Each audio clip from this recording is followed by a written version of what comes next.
आज हम लोग डिस्कशन ये करेंगे कि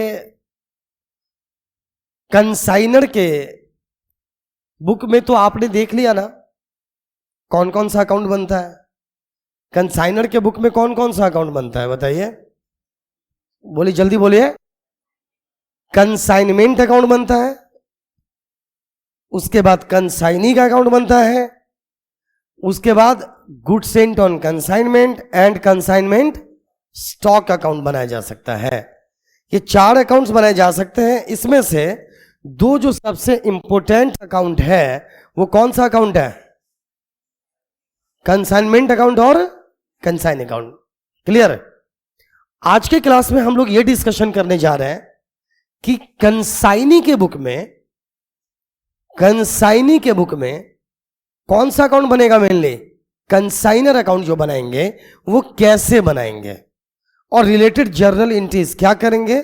आज के क्लास का मेन जो पर्पस है वो यही होगा। आज के लेक्चर से हम इनसे कंसाइनी के बुक में अकाउंटिंग ट्रीटमेंट को आज हम लोग सीखने वाले हैं। मतलब जर्नल और जो अकाउंट बनेगा वो आज कंफर्म करेंगे आज के लेक्चर में। फाइनली समझिए, कंसाइनी का दूसरा नाम क्या है?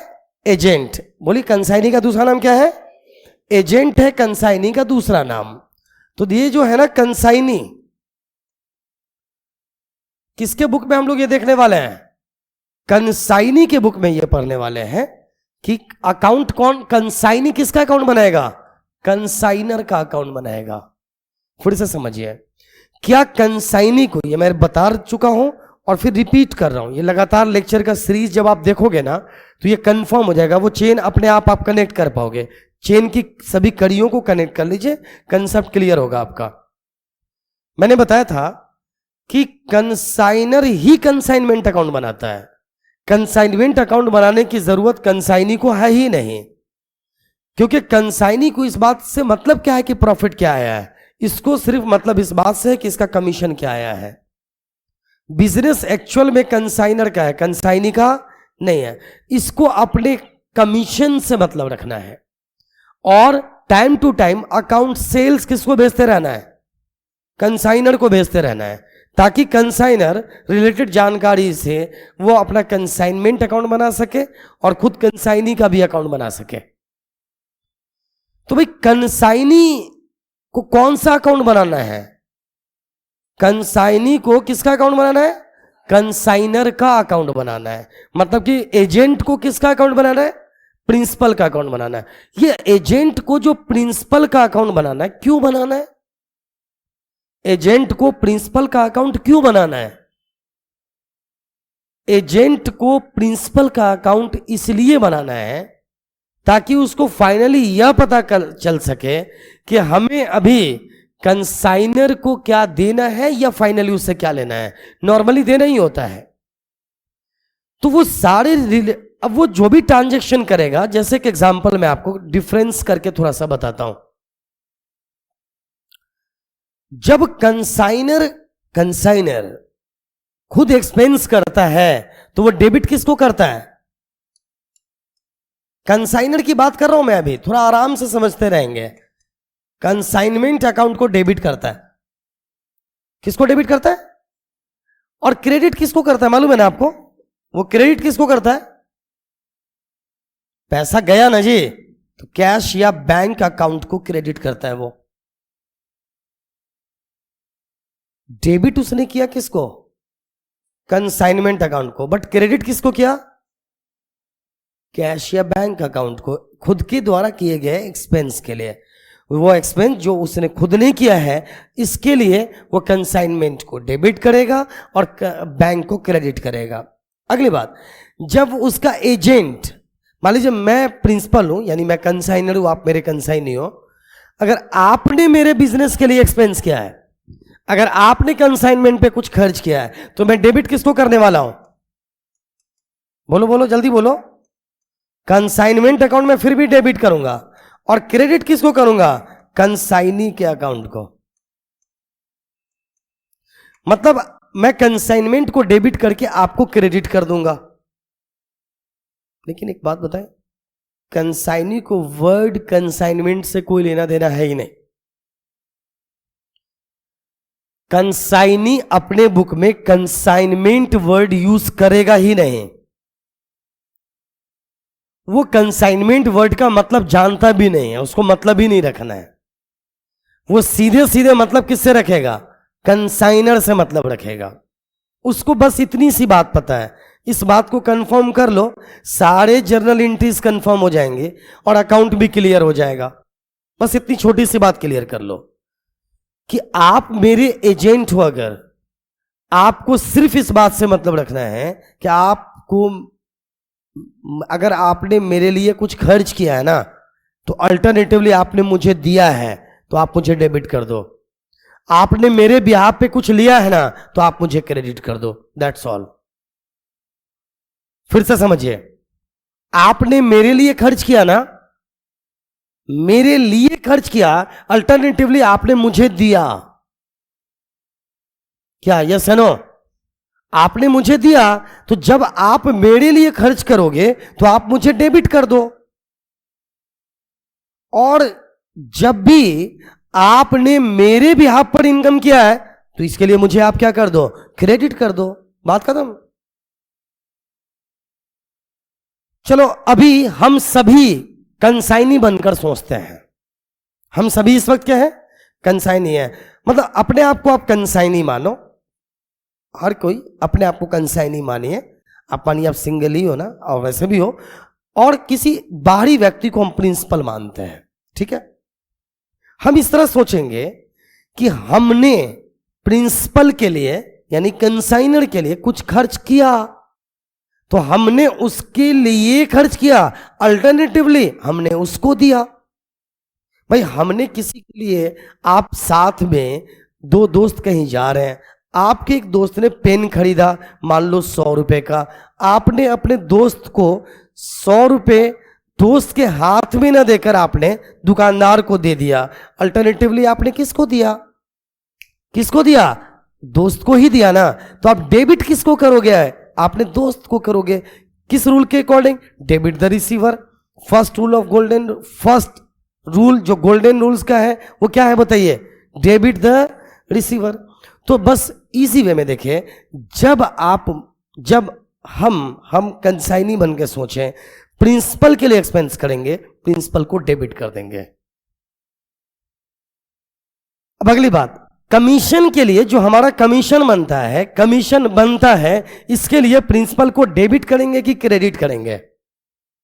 जो कमीशन मेरा कमीशन बनता है, हमारा कमीशन बनता है, प्रिंसिपल से हमें लेना है, क्योंकि हमने उसके लिए गुड्स बेच दिया है। तो आप मुझे बताएंगे क्या करेंगे? हम डेबिट करेंगे प्रिंसिपल को कि क्रेडिट करेंगे?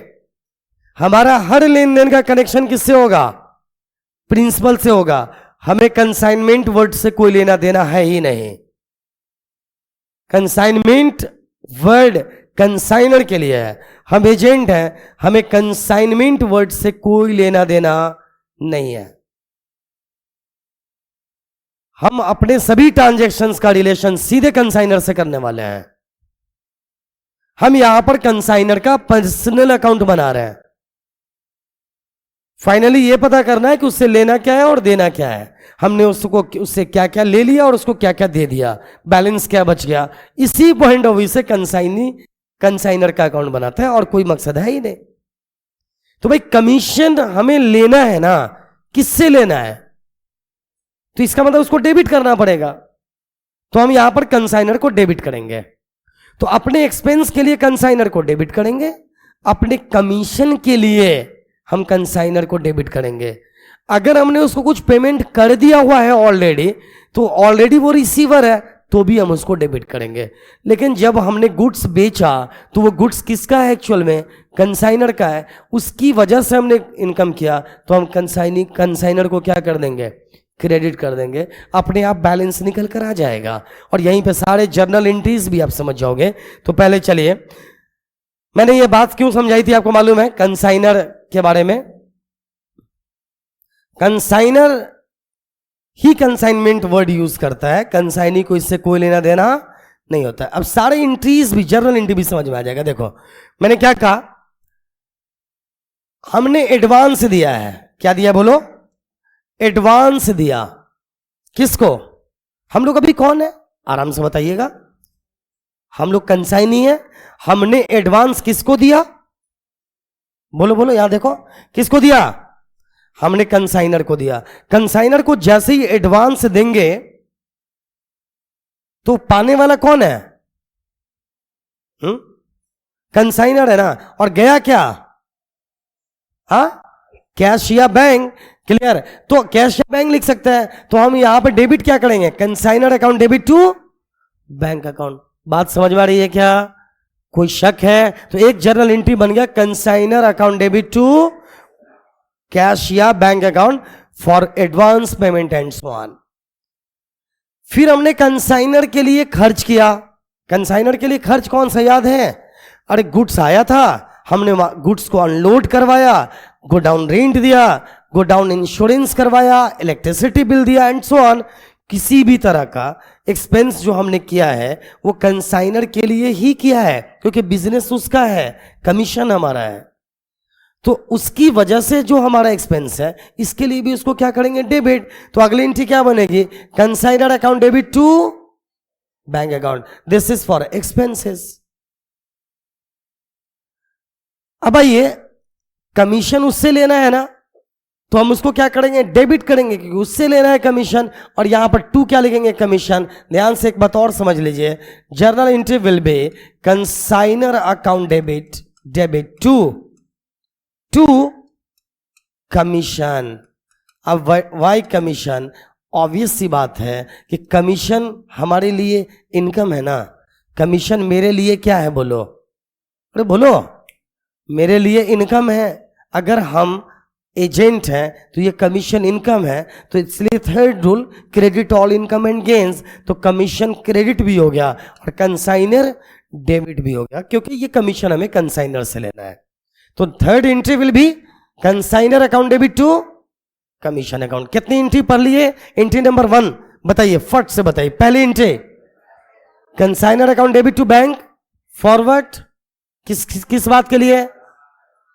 एडवांस के लिए। Next entry consignor account debit to bank account, किस बात के लिए? एक्सपेंसेस के लिए। Third entry consignor account debit to commission, किस बात के लिए? कमीशन के लिए। 3 एंट्रीज हो गई हैं। चलिए अब आइए, चौथी एंट्री यहां पहले लेंगे, बैलेंस को लास्ट में लेना चाहिए। अब हमने सेल किया है, हमने सेल किया कंसाइनर के गुड्स को, किसी के भी गुड्स को किया, पहले तो पैसा आया होगा यार। तो कैश या बैंक अकाउंट को डेबिट कर दें, बैंक अकाउंट डेबिट। अब यहां पर हमने सेल किया तो टू सेल्स लिख सकते हैं क्या? नहीं, एक सेकेंड, ये टू सेल्स क्यों नहीं लिख सकते? हमने गुड्स तो बेचा है ना। Point to be noted. देखो, मैं इन बातों को किए बिना भी आपका ये अकाउंट सिखा दूंगा, लेकिन मुझे एक बात पता है कि इन बातों को अगर मैं कर दूं तो आपका दायरा बहुत ऊपर चला जाएगा, आपका लेवल ऊंचा हो जाएगा।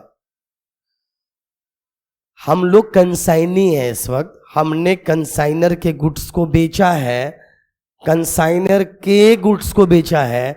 तो हमने लिखा, तो जब गुड्स को बेचते हैं तो सेल्स को क्रेडिट करते हैं नहीं करते हैं? अरे गुड्स को अगर कैश सेल करेंगे, मैं आपसे सिंपल एक क्वेश्चन पूछ रहा हूं, जब हम गुड्स को कैश सेल करेंगे तो जर्नल एंट्री क्या करेंगे? Cash account debit to sales account. यहां भी तो गुड्स को सेल ही कर रहे हैं ना कैश में, तो क्यों ना लिखें हम यहां पर कैश या bank account debit to sales account, क्यों ना लिखें? Any logic you have? अरे कंसाइनर यहां पे क्या कर रहा है पहले ये बताइए फिर से। कंसाइनर एक्चुअल में यहां पे गुड्स बेच रहा है नहीं बेच रहा है? पहले इस बात का जवाब दे दीजिए। कंसाइनर यहां पे गुड्स बेच रहा है ना, तो सेल्स अकाउंट क्यों ना क्रेडिट किया जाए, ये मेरा क्वेश्चन है।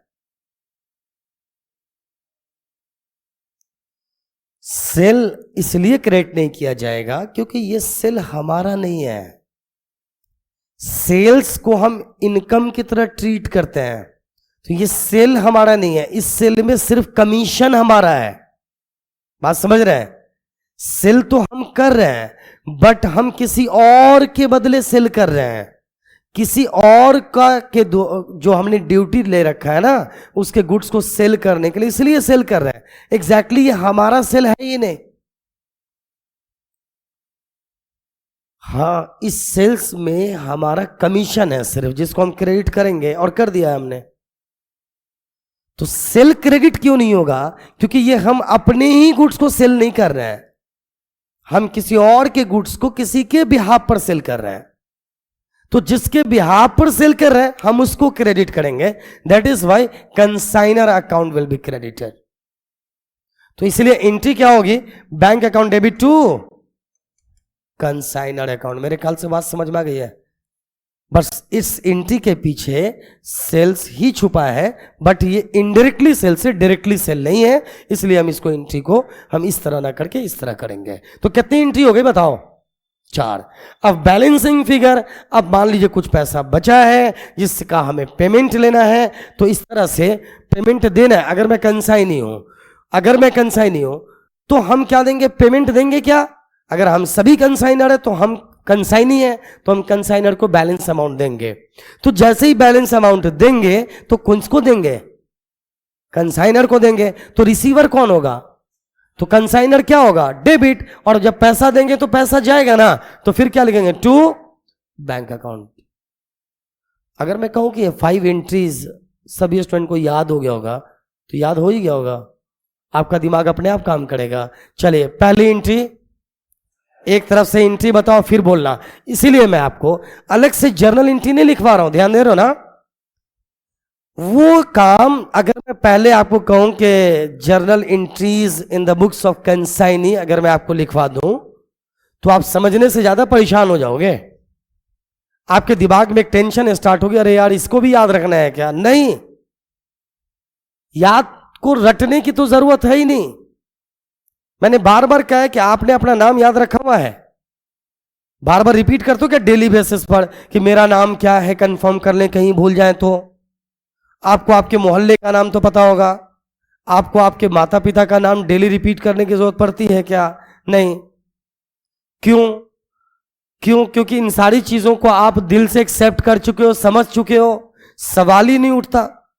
एक इंसान को 5 साल तक बोलने का मौका, अगर मान लो 5 साल का मौन व्रत रख ले, तो 5 साल के बाद भी वो बोल पाएगा नाम सभी का, अपना, अपने पेरेंट्स का? यस या नो?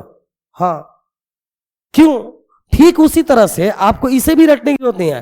5 साल बाद भी आप बोल पाओगे अगर इसे क्या कर गए हो, आप तो समझ गए हो। तो अगर आपने समझा नहीं है तो आप इसे भी नहीं बोल, अभी तो तत्कालीन आप अकाउंट तो बना दोगे, लेकिन रटे हुए फॉर्मेट में बनाओगे, कभी डेवलप नहीं कर पाओगे। और जो भी बच्चा इससे रिलेटेड चीजों को एक बार देख लेगा, तो मुझे यकीन है कि वो किसी का भी कंसेप्ट ठीक कर देगा, अपनी बात तो छोड़ ही दो, कर ही लेगा। तो 5 एंट्रीज अपने आप बोलोगे, अभी आप देखना, अभी अपने आप बोलोगे। मैं कहूं उतार लो, उतार लोगे अपने आप। चलिए बताइए, कंसाइनर के बुक, कंसाइनी अपने यहां किसका अकाउंट बनाता है? जिसका नेचर कैसा होता है? हाँ, इसका नेचर पर्सनल होता है। कंसाइनर कोई ना कोई इंसान होता है। कभी ऐसा हो सकता है कि कंसाइनर कोई जानवर हो, ऐसा भी हो सकता है कि आप किसी बंदर के एजेंट हो, किसी बैल के एजेंट हो। आई थिंक नहीं। किसी पर्सन के अकाउंट को पर्सनल अकाउंट कहते हैं भाई। सुने, कंसाइनर अपने यहां कौन सा अकाउंट बनाता है? चलो 2 ही अकाउंट बताओ अभी। कंसाइनर अपने यहां कंसाइनमेंट अकाउंट बनाता है। उस कंसाइनमेंट अकाउंट का नेचर क्या होगा? Nominal account. वाई? क्योंकि इससे प्रॉफिट या लॉस पता करना है। वही कंसाइनर एक और अकाउंट बनाता है जिसका नाम है कंसाइनी का अकाउंट। कंसाइनी कोई ना कोई पर्सन है, इसलिए कंसाइनी का नेचर कौन सा होगा? पर्सनल अकाउंट का होगा। पर्सनल अकाउंट का नेचर समझ में आ गया। और इसमें वही बात आती है, बैलेंसिंग फिगर वही आता है, कितना लेना है या कितना देना है। उसी तरह कंसाइनिंग किसका अकाउंट बनाएगा? कंसाइनर का अकाउंट बनाएगा। ये जो कंसाइनर का अकाउंट है कौन से नेचर का है? क्योंकि इससे यही पता, कोई ना कोई कंसाइनर तो पर्सन ही होगा यार। तो पर्सन से बना पर्सनल अकाउंट। एंड इसका जो फाइनल रिजल्ट यही निकल कर आता है कि क्या लेना है या क्या देना है। या हो सकता है लेना देना खत्म हो गया होगा, अकाउंट ही क्लोज होगा, लेकिन अगर ओपन है तो यही पता चलेगा या तो इसको इससे इतना लेना है या इसको इतना देना है। तो पहली एंट्री क्या होनी है? Consignor account debit to bank account. ये किसके लिए होता है ये एंट्री? एडवांस के लिए। दूसरी एंट्री बताइए, सॉरी जल्दी बताएंगे। कंसाइनर अकाउंट डेबिट टू, ये बैंक किस बात के लिए आ गया? एक्सपेंस के लिए। फिर अगले एंट्री बताइए, consignor account debit to, okay, commission क्या है कंसाइनी के लिए? कंसाइनी के लिए क्या है? इनकम, इसलिए कमीशन क्रेडिट हो गया। और ये कमीशन किससे लेना है? कंसाइनर से, इसलिए कंसाइनर क्या हो गया? डेबिट हो गया। नेक्स्ट चौथी एंट्री, 1, एक second, this will be 1 2 3 4 then 5। समझिए, चौथी एंट्री बताइए, bank account debit to consignor account. ये किस बात के लिए है? सेल प्रोसीड्स के लिए है। एंड लास्ट में पेमेंट, फाइनल पेमेंट के लिए है क्या? Consignor account debit to bank account for final payment. अच्छा एक बात बताओ, मैं इसमें एक थोड़ा सा एक एग्जाम्पल क्लियर कर देता हूं, एक एग्जाम्पल दे देता हूं। मान लीजिए मैं कंसाइनी हूं, हम सभी अपने आप को कंसाइनर मान लें एक बार। हमारा कोई प्रिंसिपल, सॉरी कंसाइनी मान लें, और हमारा कोई प्रिंसिपल है, हमने उसके गुड्स को बेचा है कितना का? मान लो 1,35,000 के गुड्स को बेचा है। या चलो एक काम करते हैं, 1 लाख के गुड्स को उसका हमने बेच दिया। ध्यान से सुनना, तो लिखेंगे by bank account sales proceeds 1 lakh. उसको हमने 40,000 रुपए एडवांस दे रखा था, तो बचा कितना? 1,000, 60,000। 10,000 उसके बदले में हमने खर्च किया, तो बचा कितना? 1,000, 50,000। फिर हमने उसके लिए हमारा कमीशन बना 20,000, तो बचा कितना? 30,000। अब मान लो दो बातें हो सकती है, कितना आसान है देखो, इजी। हमने 40,000 रुपए उसको एडवांस दे दिया था पहले ही, उसके लिए हमने 10,000 रुपये खर्च किया, लाइक अनलोडिंग चार्ज है ना, गोडाउन रेंट दिया होगा, गोडाउन का इंश्योरेंस करवाया होगा, 10,000 वहाँ हो गया, तो 40 10 50, 20,000 हमारा कमीशन बना, तो कितना हो गया? 60,000। इसका हमने गुड्स कितने का बेचा हुआ है? 1 लाख का। 1 लाख का ना, तो टोटल कितना होता है? 70,000 हो गया। तो अब उसका कितना पैसा हमारे पास है जो हमें क्या करना चाहिए? दे देना चाहिए। अगर हमने उसको दे दिया है ऑलरेडी, तो खाता हो जाएगा उसका बंद, उसका खाता इस वक्त हो जाएगा बंद। अगर देंगे तो क्या लिखेंगे? Consignor account debit to bank account. क्या लिखेंगे? जल्दी बोले, कंसाइनर अकाउंट डेबिट टू, अगर हमने दे दिया तो टू बैंक, और अगर नहीं दिया तो सपोज उसका अभी अगर दे दिया तो लिख देंगे consignor account debit to bank account 30,000। इधर कितना आ जाएगा? 1 लाख, और इधर क्या आ गया? 1 लाख, 1 लाख। इसको क्या बोलेंगे? अकाउंट क्या हो गया? क्लोज हो गया। अगर दे दिया तो, समझिए पहले इस बात को समझ लो, अगर दे दिया तो, अगर हमने इसका 30,000 रुपये दे दिया तो इसी को बोलेंगे अकाउंट क्या हो गया? क्लोज हो गया। क्लोज होने का मतलब क्या है? इसका कोई बैलेंस ही नहीं है, न लेना है न देना है, इसका मतलब अकाउंट क्लोज। समझिए, जब किसी अकाउंट का दोनों साइड का टोटल बराबर आ जाए और किसी तरह का उसमें बैलेंस ना आए, तो हम इसे ही बोलते हैं अकाउंट क्लोज हो गया। ये वाला अकाउंट अभी क्लोज है कि ओपन है? क्या है बोलो? आज क्लोज ओपन भी साथ में सीख ही लो। क्लोज है कि ओपन है? क्लोज है, क्योंकि अमाउंट दोनों साइड का नीचे टोटल बराबर है और कोई बैलेंस सीडी लिखकर नहीं आ रहा है। लेकिन मैं अब अगला क्वेश्चन आपसे पूछ रहा हूं, हमने इसका 30,000 रुपया अभी लौटाया ही नहीं है,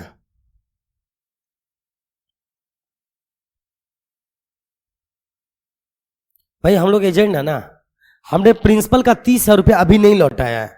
जिस दिन हमने अकाउंट बनाया, जिस दिन हमने कंसाइनर का अकाउंट बना रहे हैं, उस दिन तक उसका 30,000 रुपया हमने अभी नहीं दिया है।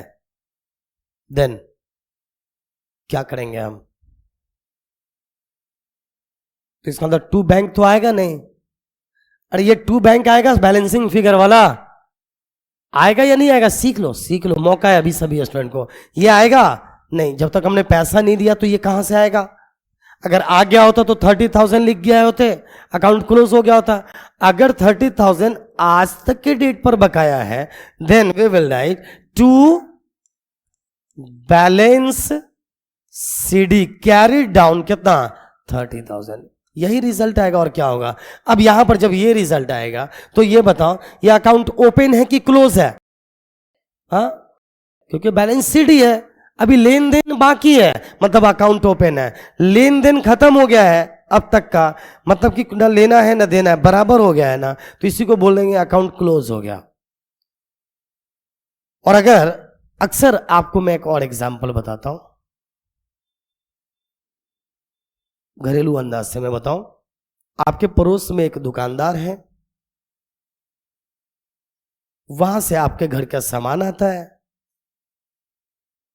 और नॉर्मली पड़ोस में होते हैं तो सामान आता रहता है और वो लिखते जाते हैं, शॉपकीपर्स लिखते जाते हैं। महीने के अंत में आपने सारा ही पेमेंट कर दिया, आपने पूछा क्या देना है आपको, सपोज उन्होंने कहा 20,000 है आपका, आपके यहाँ मेरा, आपने उसको 20,000 दे दिया, तो अब आप क्या बोलोगे? ये लो तो 20,000 और करो हमारा खाता बंद। एम आई राइट? बंद का सेंस समझ में आया क्या होता है? बंद और खुलने का अलग अलग पॉइंट पे अलग अलग मामला है। हम इस बंद ओपन को और क्लोज को अनेकों सैकड़ों तरीके से सैकड़ों अलग अलग वे में हम यूज करते हैं। जैसे सुनो, हम कहते हैं कंप्यूटर बंद कर दो, लैपटॉप को बंद कर दो। लैपटॉप बंद करो तो नीचे गिरा देते हैं, और मैं कहूं पैनल बंद कर दो तो इसको नीचे गिरा देंगे क्या? अगर मैं कहूं कमरा बंद कर दो तो क्या छत पे जाके नीचे गिरा दोगे छत को? नहीं, फिर डोर क्लोज करोगे। एम आई राइट? मैं अगर कहूं बोतल बंद कर दो तो ढक्कन लगाओगे, यस या नो? अगर मैं कहूं फैन बंद कर दो तो चढ़ जाना उसके ऊपर, हाइट पे एक सीढ़ी लाना और फैन को पकड़ लेना, ऐसे करोगे क्या बंद? नहीं। अगर मैं कहूं फैन बंद कर दो तो स्विच ढूंढोगे, स्विच ऑफ करोगे। तो ओपन क्लोज अलग अलग एरिया में अलग अलग तरह से यूज होता है। यहां पर अकाउंट क्लोज और ओपन का क्या सेंस है? अलग अलग जगहों पे मैंने क्या कहा, क्लोज और ओपन का सेंस अलग है। यहां पर ओपन का सेंस ये है कि बैलेंस सीडी है, मतलब ओपन है। बैलेंस सीडी किसी भी तरह से नहीं है तो इसका मतलब ये क्या है? क्लोज है। तो अगर बैलेंस बचा है तो क्या लिखेंगे? टू बैलेंस सीडी कितना? 30,000। मेरे ख्याल से बातें समझ में आ गई होंगी, यस या नो? 100%। चले, अब आप आगे के अकाउंट्स को भी बनाने के लिए पूरी तरह से तैयार हैं। आज के लिए इतना काफ़ी है, आपका निर्धारित समय भी समाप्त हुआ। आगे के लेक्चर को कंटिन्यू करें, एक आध दो लेक्चर और अगर आपको मिल जाए तो मुझे लगता है कि 100% आपका कंसेप्ट पूरी तरह से क्लियर हो जाएगा, और फिर सारे ही क्वेश्चंस आप अपने आप बनाओगे। Okay, best of luck.